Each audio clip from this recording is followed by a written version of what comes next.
It happened on a night when loyalty should have meant everything. A night when brothers sworn by the road stood under the same moon, unaware that trust was about to be shattered in a way none of them could ever forget. The leader of the crew, Mason Iron Hand Cole, had built his club from dust, sweat, and unbreakable brotherhood. He believed in honor more than glory, in courage more than fear, and in loyalty more than blood. And beside him, for more than a decade, rode the man he trusted most, Tyler Briggs, his right hand, his childhood friend, the one he once swore would never turn on him. But betrayal never arrives with thunder. Sometimes it comes quietly, like a whisper in the dark, and that night, it struck with the force of a lifetime. The tension began with a single rumor, a shipment gone missing, a route exposed, a warning leaking into the wrong hands. At first, Mason didn't believe it. He refused to. Tyler had been with him since they were boys racing broken-down bikes through backwoods trails, dreaming of freedom. But when Mason arrived at the warehouse and found his men ambushed, trust turned into a blade. The only person who knew the plans that night was Tyler. And the moment Mason realized that, something inside him cracked, not with anger, but with heartbreak. Because betrayal doesn't hurt when it comes from an enemy. It hurts when it comes from the one person you believed would never lie. In the chaos of the attack, Mason dragged his wounded brothers to safety while the enemy closed in, bullets echoing like thunder against steel. He fought not for survival, but for the men who trusted him, men who didn't deserve to bleed for a betrayal they never saw coming. When the smoke cleared and the echoes faded, something far worse remained: silence. Silence heavy enough to smother rage, cold enough to freeze every memory he had of Tyler's laughter, loyalty, and promises. Later that night, Mason found the proof he hoped he'd never see: Tyler's signature on a deal that sold out the entire club. What he discovered wasn't just treachery. It was greed, a hunger for power, a desire to wear the crown Mason never asked for. And in that moment, Mason made a vow, not driven by rage, but by justice. He wouldn't break, he wouldn't fall, and he wouldn't let betrayal define the brotherhood he'd given his life to protect. If Tyler wanted a crown, he would carry the weight of what he had done. Mason would make sure of it. As dawn crept over the horizon, casting pale light across the broken warehouse, Mason stood tall, wounded, bruised, but unshaken. Revenge wasn't about hurting Tyler. It was about reclaiming what had been stolen: his honor, his family, his legacy. And as he tightened the gloves around his hands and listened to the deep growl of engines awakening behind him, one truth became clear: betrayal might break trust, but it also awakens a fire no traitor is prepared to face. And Mason? Mason was ready to ride into that fire without fear. The morning after the ambush, the clubhouse felt colder than it ever had. The walls that once echoed with laughter and roaring engines now carried only the heavy silence of betrayal. Mason walked through the room with bruises darkening across his ribs and blood still dried along his jaw. Every step felt heavier than the last. His men watched him with a mix of admiration and fear, not because they doubted him, but because they could see the storm building behind his eyes. These were men who had followed him through countless dangers, but they had never seen him wounded in this way. Physical pain he could endure, but the wound Tyler left ran deeper, cutting into the very foundation of who Mason was. The brothers gathered around the long wooden table, its surface scarred from years of strategy meetings, celebrations, and fights. Mason stood at the head, gripping the edges until his knuckles turned white. He didn't shout. He didn't curse. Instead, his voice came out low and steady, carrying the weight of truth they were all afraid to hear. "Tyler sold us out," he said. A ripple of shock moved across the room. Some gasped, others shook their heads, refusing to believe it. But when Mason dropped the damning documents onto the table, there was no denying what they saw. Tyler's handwriting, Tyler's deal, Tyler's betrayal. In that moment, confusion turned into rage. Some brothers demanded revenge immediately, insisting they should ride out and hunt Tyler down before he could strike again. Others argued that they needed to understand why he had done it: greed, fear, ambition, jealousy. But Mason remained silent, listening to the chaos erupt around him. He knew something the others didn't. Tyler's betrayal wasn't impulsive. It was planned, calculated, done with a chilling precision only someone who knew the club's soul could pull off. That meant Tyler wasn't just a traitor. He was a threat. And threats had to be faced with clarity, not emotion. When the voices finally quieted, Mason rose to his full height, his shadow stretching across the room like a warning. "We don't move until we know what he's building," he said. "Revenge without understanding is just another wound waiting to happen." His men nodded reluctantly, trusting his judgment, even as fury burned in their chests. Mason wasn't driven by blind vengeance. He was driven by a need for truth. Tyler hadn't just betrayed him. He had betrayed the family Mason spent years creating from broken men and forgotten souls. And Mason vowed to protect them, no matter the cost. As the meeting ended, Mason stepped outside, inhaling the cool air that carried the faint scent of gasoline and rust. The sun was rising, tinting the sky in shades of gold that felt almost cruel against the darkness inside him. He tightened his fists, feeling the full weight of what lay ahead. Tyler had turned his back on everything they had built together. And Mason knew this wasn't the end of the betrayal. It was only the beginning of a war neither of them ever thought they'd have to fight. The first step in understanding Tyler's motives began with following his footsteps, the ones he believed Mason would never uncover. The gang split into small groups, each tasked with tracking down Tyler's contacts, allies, and any unusual movements in the weeks leading up to the ambush. Mason joined the group heading toward the abandoned mill on the outskirts of town, a place where he and Tyler once hid from the world as teenagers, dreaming about the future. Now, the mill stood like a skeleton of their friendship, hollow and echoing with memories that felt more like ghosts. Inside, dust coated every surface, but the signs of Tyler's recent visits were obvious. Cigarette ashes not older than a few days. Footprints leading toward a rusted staircase. A map pinned against the wall with red markings circling their warehouse routes. Mason's jaw tightened as he traced the circles with his finger. Tyler hadn't stumbled into betrayal. He had studied them, watched them, prepared to destroy the very brotherhood he once swore to protect. Each mark on that map felt like a knife twist, deeper and sharper than the last. One of the younger members, Colt, handed Mason a folded note found under a metal crate. When Mason opened it, his breath caught in his throat. It wasn't a threat. It wasn't a plan. It was a letter from Tyler to him, written weeks before the betrayal. The words bled with resentment, envy, and pain Tyler had hidden behind jokes and loyalty for years. He wrote about feeling overshadowed, about wanting more control, about believing that Mason held him back from becoming the man he wanted to be. The letter wasn't just an explanation. It was a confession of a heart twisted by jealousy. A heart that once beat beside Mason's in brotherhood. Mason folded the letter slowly, treating it like something fragile, even though it felt like it was burning his skin. "So that's it," he whispered. He wanted the throne. But it wasn't just pride that drove Tyler. It was a deep desire to break away from the man he could never surpass. Instead of carving his own path, he chose to destroy Mason's. That truth stung more than any betrayal could have. Mason's men looked at him, waiting for the next move, each of them aching to avenge the club. But Mason shook his head. "Not yet," he said. "Revenge without direction is wasted fire." As they left the mill, Mason glanced back one last time at the place where he and Tyler once fixed their first bike together, laughing like brothers who believed the world couldn't touch them. Now, that same world had proven them wrong. The road ahead would not be easy, and Mason knew the next steps would test every bit of strength he had left. But he also knew this. Betrayal might break trust, but it could never break purpose. And Mason's purpose had never been clearer. The time for confrontation was coming. And when it arrived, the road would remember every choice Tyler had made. The deeper Mason and his men dug into Tyler's disappearance, the clearer it became that he wasn't acting alone. Betrayal, as calculated, didn't grow in isolation. It grew in the dark, nurtured by people who saw Tyler's ambition as a useful tool. The first clue came from an informant known only as Switch, a lanky, sharp-eyed mechanic who had spent years drifting between rival clubs, fixing bikes and trading secrets like currency. When Mason confronted him, Switch didn't bother denying what he knew. He simply exhaled a shaky breath and muttered, "Tyler didn't just betray you.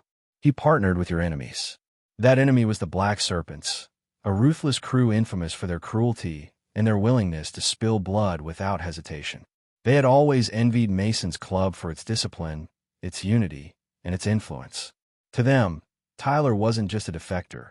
He was a weapon, a man with insider knowledge, blinded by jealousy, ripe for manipulation. Switch revealed that Tyler had been meeting with the Serpents for months, feeding them route details, financial information, and weaknesses Mason never imagined anyone could exploit. Each revelation twisted the knife deeper into Mason's heart, not because of the danger, but because Tyler had known exactly how to hurt him. As Mason pieced the puzzle together, a sickening truth emerged. Tyler hadn't betrayed the club to gain power. He had done it to destroy Mason, to erase him, to take everything he had built and feed it to the Serpents as proof of his worth. The thought hit Mason like a punch to the chest. How could the boy who once patched up his scraped knees and rode beside him through storms become the man who now plotted his downfall? Betrayal is painful, but intentional betrayal, betrayal rooted in envy, is devastating. But Mason didn't crumble. He didn't rage. He didn't allow grief to drown him. Instead, he turned colder, sharper, the kind of quiet steel that bends for no one. He walked out of Switch's shop with a clarity that even his men felt vibrating off him. This wasn't just about revenge anymore. It was about survival. Tyler had started a war with men who fought like wolves, and Mason knew the only way to win was to think like a hunter. He gathered his crew and laid out the truth, his voice steady as stone. Tyler didn't just betray us, he said. He signed up with the Serpents, and they think we're broken. We're about to prove them wrong. As night settled over the town, Mason stood outside the clubhouse, staring at the horizon where the Serpents were gathering strength, believing the club was weak and leaderless. But they didn't understand the fire they had awakened. Mason felt it burning in his chest. Not rage, not hatred, but purpose. Betrayal had fractured the Brotherhood, yes. But now it was forging something new, something harder, something unbreakable. And Mason knew the next move wasn't just about confronting Tyler. It was about showing the Serpents exactly who they had underestimated. 2 nights later, the gang rode out under a sky thick with clouds, engines rumbling like distant thunder across the empty stretch of desert highway. Their formation was tight, disciplined, and silent, the kind of silence that speaks louder than war cries. Mason led the pack, the cold night air slicing across his face as he followed the trail Tyler thought he had hidden. But betrayal leaves footprints. Every choice Tyler made had a shadow, and Mason was following it with relentless precision. Their first destination was a rundown bar on the outskirts of Serpent territory, a place where loyalties shifted faster than the wind. The interior reeked of cigarette smoke and spilled gasoline, but what mattered was who they found sitting at the back corner. Razor, a former Serpent who had fled the crew months earlier after disagreements with their leader. Razor was dangerous, unpredictable, and volatile, but he hated the Serpents almost as much as he feared them. When Mason approached his table, Razor didn't look surprised. He simply leaned back and murmured, "I knew you'd come." Betrayal's a scent that carries far. Mason didn't waste time. He laid the truth out like cold steel, telling Razor everything. The ambush, Tyler's defection, the Serpents' growing alliance. Razor listened in silence, his expression hardening as memories resurfaced. Then, with a slow exhale, he said the words Mason needed most. "I know where they're hiding. I know where Tyler is." The tension in the room thickened, the kind that comes right before lightning strikes.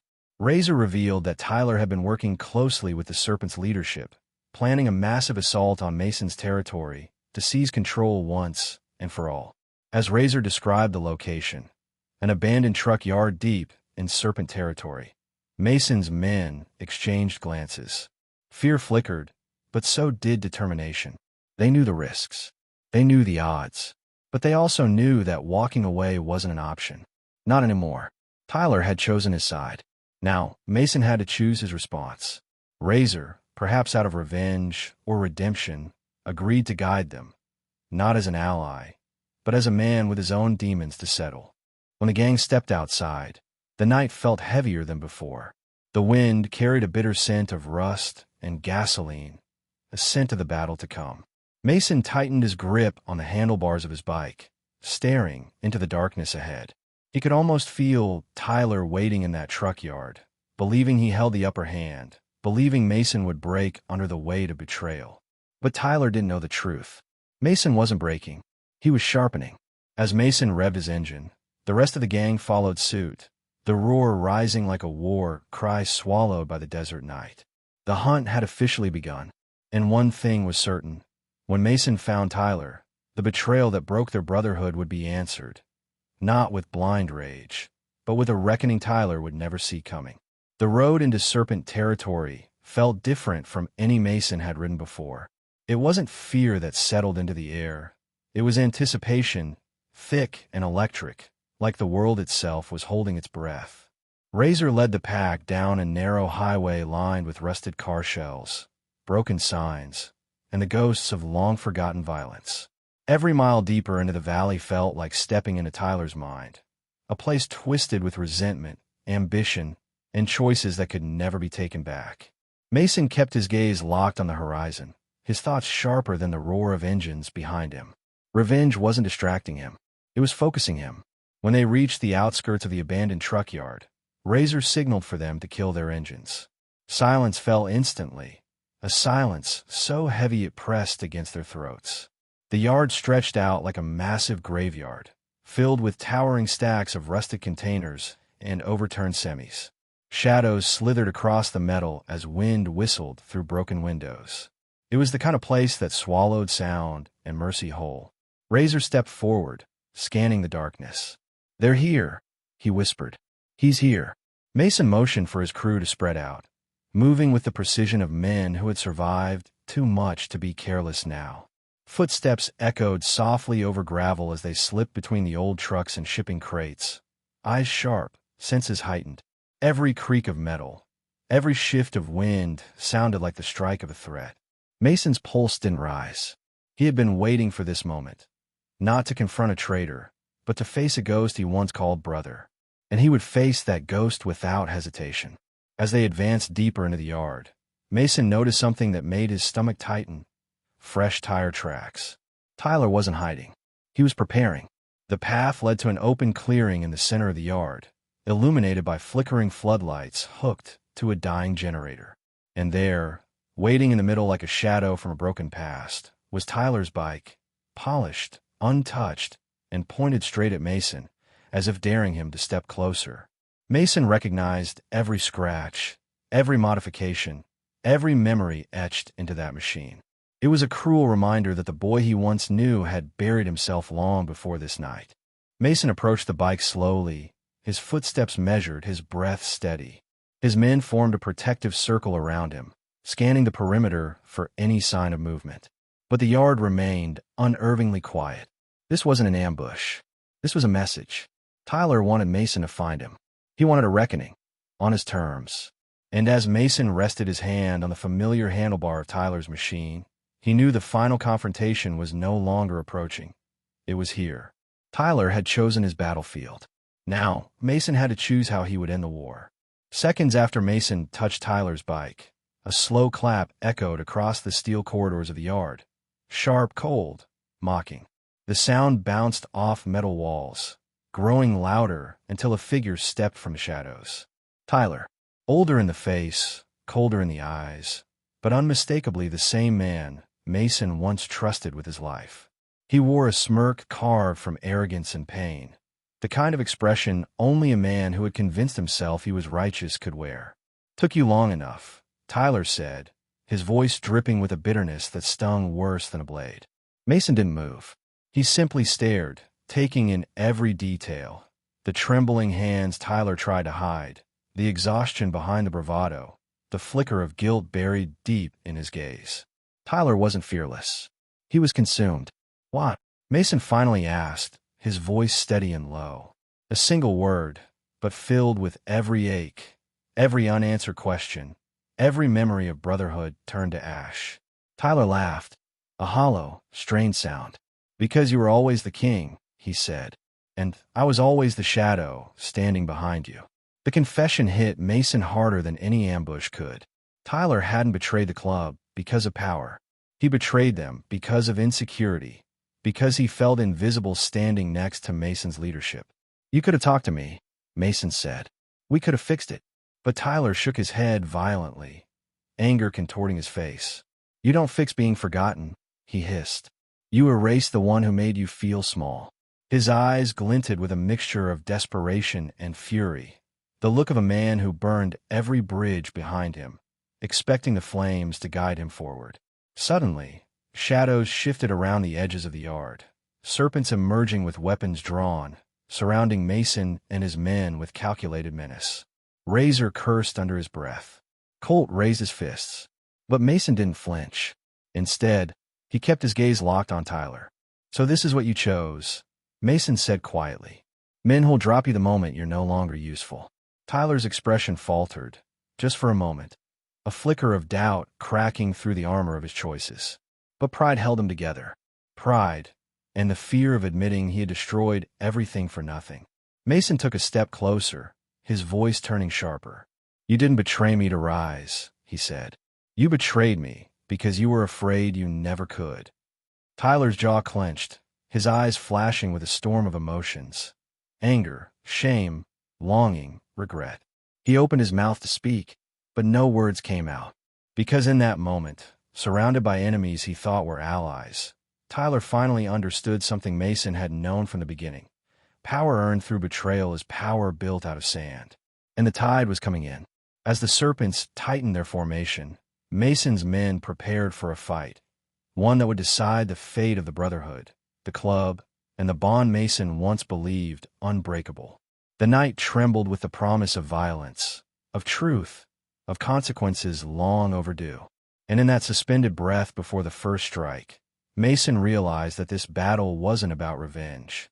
It was about the final, painful chapter of a story written in loyalty, shattered by betrayal, and now waiting to be rewritten in the fire of what came next. The first blow didn't come from Mason's side. It erupted from the serpents like lightning slicing through the dark. A metal pipe swung toward Colt's head, but he ducked and countered with a punch that sent the attacker staggering into a stack of crates. Chaos ignited instantly, violent and explosive, as fists, boots, and metal clashed under the harsh glare of the flickering floodlights. The gravel beneath their feet became a battleground soaked in sweat and adrenaline. But even as his men engaged in the brawl, Mason didn't look away from Tyler. Their confrontation wasn't a fight of fists. It was a collision of history, betrayal, and everything they used to be. Tyler lunged first, swinging a chain he had wrapped around his hand. The blow would have knocked out a lesser man, but Mason blocked it with his forearm, absorbing the pain like he had been preparing for this moment his whole life. He didn't counter immediately. Instead, he stared at Tyler with an expression that cut deeper than any weapon could. "You're better than this," Mason growled. "You're better than them." Tyler's face twisted with rage and self-loathing. "No," he spat, swinging again. "I'm finally equal." But equality built on betrayal is just another form of weakness, and Mason knew it. In the midst of the fight, the serpents began to lose formation. Mason's crew fought not for vengeance, but for survival, and for the Brotherhood Tyler tried to burn down. Razor, driven by his own demons, fought with the fury of a man reclaiming his name. The serpents underestimated him, and Razor made them pay for it. The yard echoed with grunts and crashes, metal ringing against bone, tension rising like smoke. Yet even in the chaos, the real storm swirled between Mason and Tyler, locked in a dance they never wanted but could no longer escape. Tyler swung again, this time with desperation. Mason dodged, grabbed the chain, and yanked Tyler forward, their foreheads nearly touching. "Look at what you've become," Mason said, his voice trembling, not with anger, but with heartbreak. For a split second, Tyler's fury faltered. His eyes flicked across the yard, seeing the serpents falling, seeing Mason's men fighting for each other, seeing the reality he refused to face. His breath hitched. Regret flashed across his face like a crack in stone. "I didn't mean," he started, but the words died. Because truth came late. Too late. Mason released him, letting Tyler stumble backward. "This was never about you being less," Mason said. "This was about you choosing to become someone neither of us could recognize." Those words hit Tyler harder than any punch. His knees nearly buckled, but pride, always his downfall, kept him upright. His jaw twitched. His eyes burned, and instead of surrendering to the truth, he reached for a blade hidden in his belt. Mason saw the movement, but didn't flinch. He already knew the truth. Tyler wasn't fighting Mason anymore. He was fighting the version of himself he wished he'd never become. Before Tyler could strike, Razor tackled a serpent to the ground behind them, the commotion snapping the moment like shattered glass. Mason stepped back, dodging the blade by inches, feeling the wind of the strike brush past his ribs. Tyler snarled, a sound filled with frustration, fear, and the last strands of his unraveling loyalty. Mason didn't attack. He didn't even raise his fist. Instead, he stood grounded, unshaken. "You don't want to do this," he said. "Not with that weapon. Not with that intent." Tyler hesitated, the knife trembling in his grip. His breathing was ragged, his eyes darting between Mason's steady gaze and the chaos around them. But Mason's calmness only enraged Tyler further. To Tyler, that calm meant superiority, a reminder of every shadow he felt trapped beneath. "Stop looking at me like you're the hero," Tyler growled. "I'm done being in your story." Mason shook his head. "Then write your own," he replied. "But don't destroy ours." For a moment, everything stopped. The sound of fists, the shouts, the clang of metal, as if the entire yard paused to witness the truth neither man wanted to admit. Tyler's face twisted, torn between remorse and stubborn pride. And pride, as always, won. He lunged. Mason stepped aside, letting Tyler's momentum carry him forward. The knife flew from his hand and clattered against a steel beam. Tyler stumbled to his knees, the fight draining out of him like oil from a pierced engine. Mason approached him slowly, each step heavy with the weight of years they had shared, years now shattered on the gravel between them. Tyler didn't look up. He simply whispered, voice breaking, "I didn't think you'd still care." Mason crouched beside him, his voice low but fierce. "That's the problem," he said. "You thought betrayal could kill brotherhood. You were wrong." Around them, the serpents began retreating. Razor had taken down their second-in-command, and the rest quickly realized they had underestimated the strength of Mason's crew. One by one, they backed away into the shadows, dragging their wounded with them, vanishing into the night like ghosts unwilling to confront the consequences. The yard grew quieter with each departing footstep, until only the flickering lights and the wounded breath of defeated men filled the air. Mason's men stood victorious, battered, bruised, but unbroken. Mason placed a hand on Tyler's shoulder, not in forgiveness, but in recognition of the man he once knew. "You can stand with us," he said quietly, "but not as the man you've been." Tyler's breath shuddered.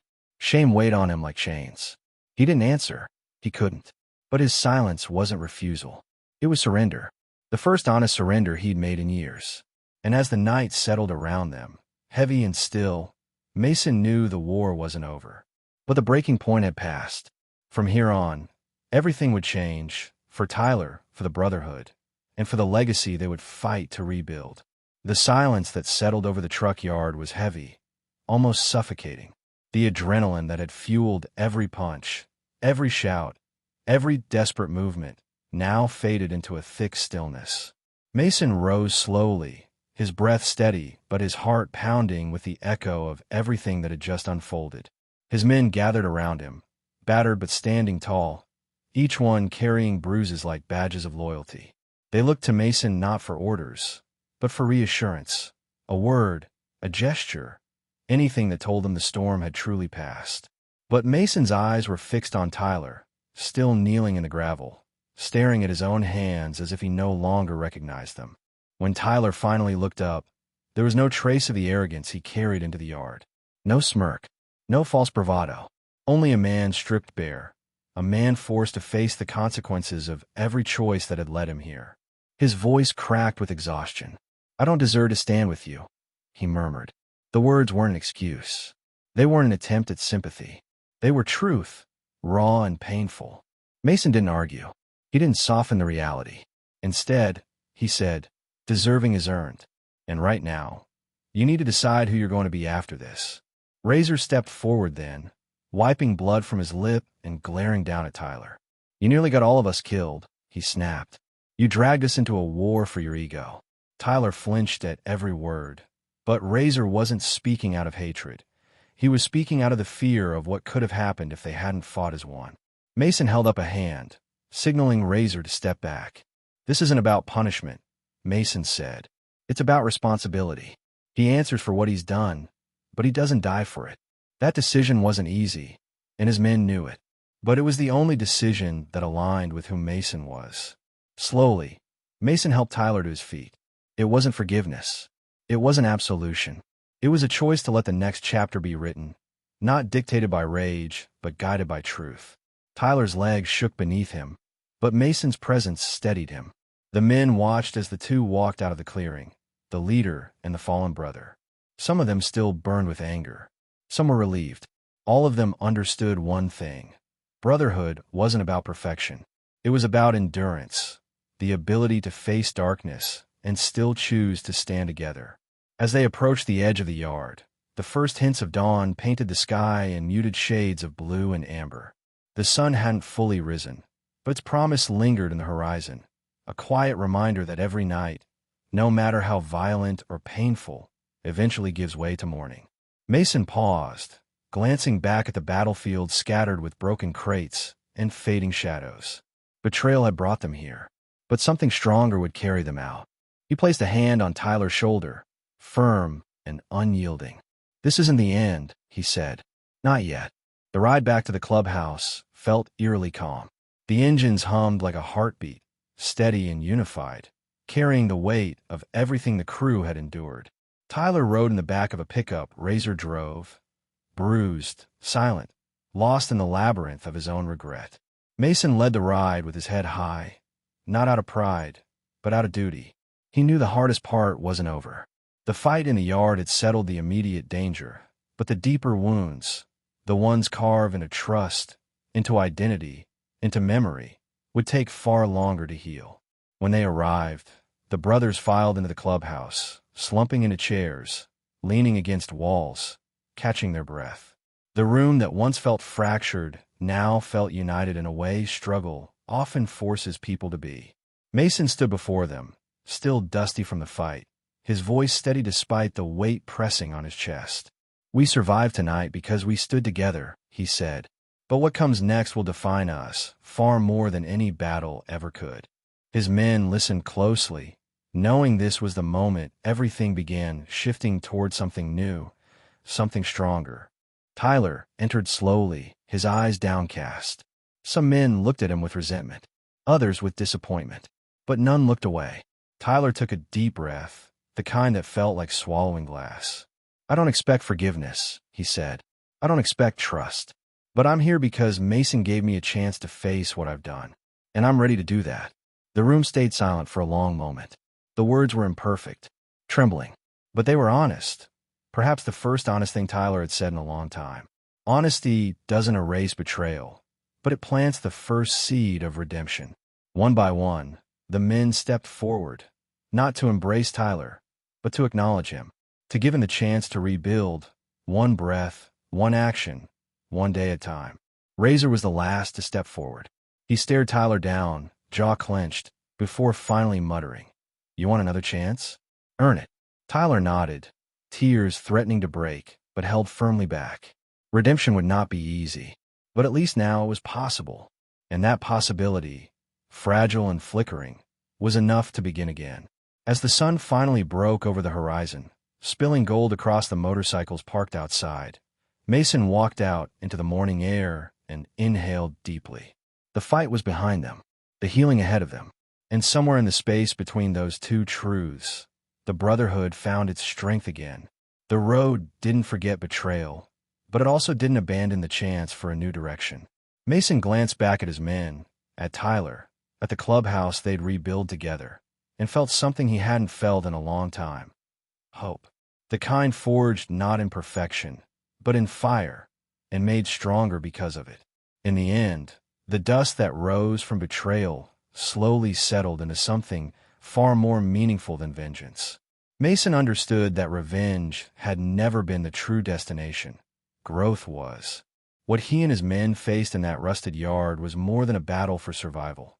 It was a battle for identity, for the soul of a brotherhood that refused to be shattered by one man's mistakes. Tyler's betrayal carved deep wounds, but it also revealed an undeniable truth. Loyalty isn't measured in moments of peace, but in the courage to stand firm when everything familiar breaks apart. And through that fire, the club found its clarity again. As the days passed, the Brotherhood rebuilt itself, not through fear, but through resilience. They patched their injuries, repaired their bikes, and restored their trust piece by piece, understanding that healing is never instant. It's earned.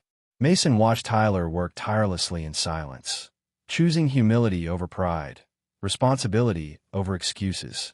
And though forgiveness could not erase what happened, it created a path forward, one paved with discipline, accountability, and a chance, however fragile, for redemption. In that quiet transformation, the club rediscovered the strength that had always defined them. Unity forged in hardship, not convenience. Mason often reflected on the moment he chose not to strike back when Tyler fell to his knees. In that single decision, he realized he hadn't just saved Tyler. He had saved himself from becoming the very darkness he fought against. His leadership was never about dominance. It was about understanding that even broken people deserve the opportunity to rebuild. That truth resonated across the entire crew, reminding them that brotherhood isn't a bond of perfection. It's a commitment to stand beside one another through storms, failures, and the unexpected fractures of life. And so the club rode on, stronger than before. They carried the weight of what happened not as a burden, but as a reminder. Loyalty is a choice renewed every day, and betrayal, though deeply painful, does not have to define the end of a story. It can ignite transformation. It can sharpen purpose. It can reveal who we truly are when the road turns dark. Mason led his men with a quiet resolve, knowing their legacy wasn't built on battles won, but on the courage to keep riding even when the past tried to pull them backward. If this story moved you, if it made you reflect on loyalty, redemption, or the fragile line between trust and betrayal, stay with us. Subscribe to the channel, like the video, and share your thoughts in the comments. Your voice keeps stories like this alive and reminds us all that even through heartbreak, strength rises. And when strength rises, the road ahead becomes something new, something worth riding toward.